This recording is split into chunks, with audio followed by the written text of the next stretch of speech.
Wajah lembaga peradilan kembali tercoreng. Lagi-lagi laku lancung sejumlah oknum hakim melunturkan citra lembaga yang berfungsi menegakkan hukum dan keadilan. Mereka boleh jadi tak menyangka kong kali kongnya dengan pihak-pihak yang berperkara dalam korupsi ekspor minyak sawit mentah terendus penyidik dari Kejaksaan Agung. Kasus dugaan suap oknum hakim ini menarik perhatian halayak sebab praktik suap yang melibatkan petinggi pengadilan dan pengacara tenar kerap diwarnai unjuk gaya hidup mewah. Selain itu, terkait kasus ini, sebagian tersangka justru tak tampak di perkara tersebut kala persidangan bergulir. Sedangkan persidangan ketiga terdakwa korporasi sesungguhnya digelar di Pengadilan Tindak Pidana Korupsi Jakarta yang berada di bawah naungan Pengadilan Negeri Jakarta Pusat.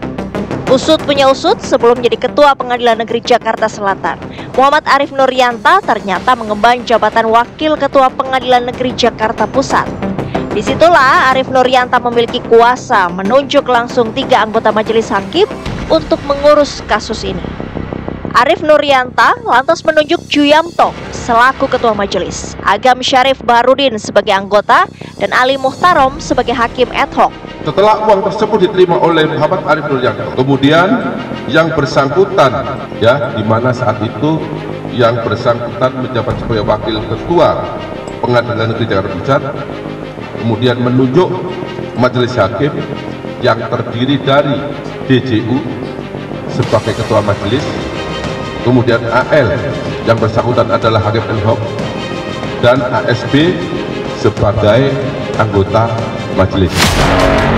Kejaksaan Agung telah menetapkan 4 orang hakim sebagai tersangka dalam kasus suap pengaturan putusan lepas dalam perkara korupsi pemberian izin ekspor minyak sawit mentah di Pengadilan Negeri Jakarta Pusat. Di ranah lembaga peradilan, mereka bukanlah orang baru. Bahkan beberapa di antaranya memiliki catatan kontroversi. Suap menyuap seperti ini atau perkara yang seperti ini, suap terhadap hakim itu, sesuatu yang sebenarnya hampir terjadi setiap hari di peradilan. Cuma tidak kasat mata, cuma karena terjadi di bawah tangan. Yang kemudian diketahui di Pengadilan Jakarta Pusat ini, ini menurut saya karena kalau orang Jakarta bilang ini lagi sial aja, lagi sial aja dia kena. Muhammad Arief Nurianta diketahui merupakan pegawai negeri sipil di lingkungan Mahkamah Agung, berpangkat pembina utama muda golongan 4C. Arief Nurianta dilantik sebagai Ketua Pengadilan Negeri Jakarta Selatan pada Rabu 6 November 2024. Sebelum menjadi orang nomor 1 di PN Jakarta Selatan, Arief Nurianta pernah menempati posisi penting di berbagai pengadilan negeri. Sepak terjangnya itu dimulai sejak ia didapuk menjadi hakim sekaligus Ketua Pengadilan Negeri Bangkinang pada 2016 silam. Arief Nurianta juga sempat menjadi Ketua Majelis Hakim yang membebaskan 2 terdakwa kasus unlawful killing Laskar FPI, yakni Bribtu Fikri Ramadan dan Ibda Muhammad Yusmin Ohorela. Kala itu meski Bribtu Fikri kemudian terbukti bersalah melakukan tindak pidana penganiayaan, namun ia divonis bebas. Nama berikutnya Juyamto. Pria kelahiran Sukoharjo, Jawa Tengah 18 Desember 1967 ini tercatat sebagai hakim tingkat pertama yang bertugas di Pengadilan Negeri Jakarta Selatan. Juyamto tercatat sempat bertugas di PN Tanjung Pandan, PN Temanggung, PN Karawang, PN Bekasi, dan PN Jakarta Utara. Sebelum tersandung kasus suap vonis lepas terkait korupsi ekspor minyak sawit mentah, Juyamto juga pernah menjadi hakim tunggal yang menolak pra-peradilan yang diajukan Sekjen PDI Perjuangan Hasto Kristianto. Tak pelak, penetapan Juyamto sebagai tersangka dalam kasus suap ekspor CPO ini memantik beragam reaksi. Dari suap sebesar 60 miliar rupiah itu, Juyamto disebut memperoleh 6 miliar rupiah. Nama berikutnya yakni Hakim Agam Syarif Baharudin. Hakim kelahiran Bogor, Jawa Barat pada 24 Maret 1969 ini merupakan seorang hakim karir yang telah lama berkiprah di jagat peradilan. Sebelum berdinas di Pengadilan Negeri Jakarta Pusat, Agam Syarif pernah menjabat sebagai Ketua Pengadilan Negeri Demak di Jawa Tengah. Salah satu kasus penting yang pernah ia tangani yakni kasus kerumunan Mega Mendung yang melibatkan Habib Rizik Syihab. Dalam kasus itu, Agam Syarif bertugas sebagai salah satu hakim di Pengadilan Negeri Jakarta Timur. Sementara terkait kasus suap hakim yang sedang ramai, Agam Syarif diduga menerima 4,5 miliar rupiah. Setelah terbit surat penetapan sidang, Muhammad Arif Nuryanto memanggil DJU selaku ketua majelis dan ASB selaku hakim anggota.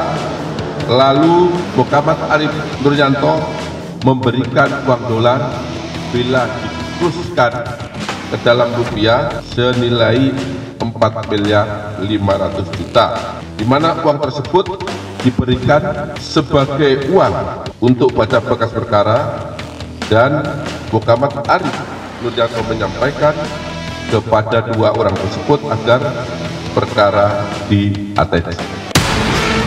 Setelah Muhammad Arif Nuryanto, Chuyamto dan Agam Syarif Baharudin, berikutnya ada nama Ali Muhtarom. Sebelum tersangkut kasus suap hakim, Ali Muhtarom merupakan salah satu hakim anggota yang memeriksa dan mengadili kasus dugaan korupsi impor gula dengan terdakwa mantan Menteri Perdagangan Thomas Trikasi Lembong alias Tom Lembong. Ali Muhtarom pun lantas dicopot. Sementara perihal kasus suap hakim, Ali Muhtarom dibilang memperoleh 5 miliar rupiah. Nama Ali Muhtarom menjadi buah bibir usai ia ketahuan menyimpan uang suap miliaran rupiah tersebut di kolong kasur di salah satu rumahnya yang berada di Jepara, Jawa Tengah. Temuan ini pun menambah bukti keterlibatan Ali Muhtarom dalam kasus suap tersebut. Alhasil dari bagi-bagi uang suap sebesar 60 miliar rupiah kepada para oknum hakim tersebut, Muhammad Arif Nuryanto diyakini mengantongi bagian paling banyak. Menyikapi praktik nakal sejumlah oknum hakim, Mahkamah Agung pun bertindak. MA lantas merotasi ratusan hakim dan puluhan panitera untuk penyegaran. Langkah itu juga dimaksudkan untuk meningkatkan integritas dan profesionalisme dalam sistem peradilan. Mencuatnya kasus suap oknum hakim diakui memunculkan kekhawatiran perihal independensi dan objektivitas para pengadil.